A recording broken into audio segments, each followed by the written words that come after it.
trata da relação mãe e filho. No filme mostra-se uma mãe muito controladora e uma filha que fica muito submetida aos desejos da mãe.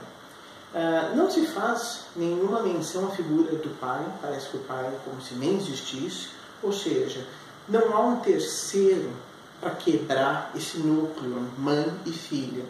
A gente começa a crescer na vida quando existe a função paterna. A função paterna não quer dizer que é o pai necessariamente que precisa existir, ou até mesmo ser uma figura masculina, mas é a função.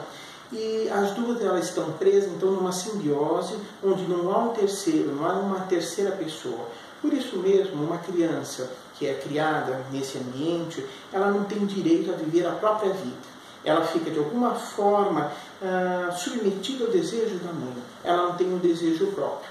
A mãe queria ter sido bailarina, mas não pôde ter sido bailarina, abandonou o desejo, a vontade e quer que a filha se realize por ela.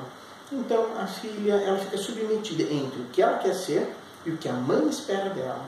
E ela acaba ganhando, no decorrer do filme, o papel que vai ser o cisne, que vai fazer tanto o cisne branco, que é a representação da pureza, a boa princesa, quanto o cisne negro, que é a representação de uma invejosa, de alguém que tem aspectos destrutivos. E ela não está preparada emocionalmente para viver esse papel, até mesmo porque o diretor ele acaba exigindo da atriz, da dançarina, da bailarina, que ela desenvolva uma sexualidade que ela não tem, porque ela nunca teve isso na própria vida.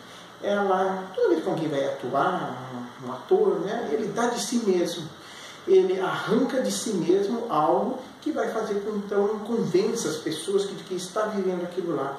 E ela não está conseguindo convencer ninguém, porque ela nunca viveu aquilo lá. Então ela resolve viver a sexualidade, porque ela, de uma forma totalmente sem preservação alguma, de uma forma muito intensa, intempestiva, e aí ela vai se perdendo e vai enlouquecendo.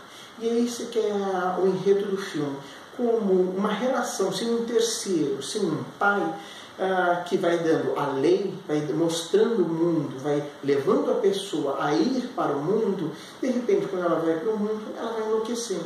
Ela fica com medo do próprio poder destrutivo dela, de algo dentro dela que acaba sendo muito corrosivo e que ela não tem capacidade para lidar.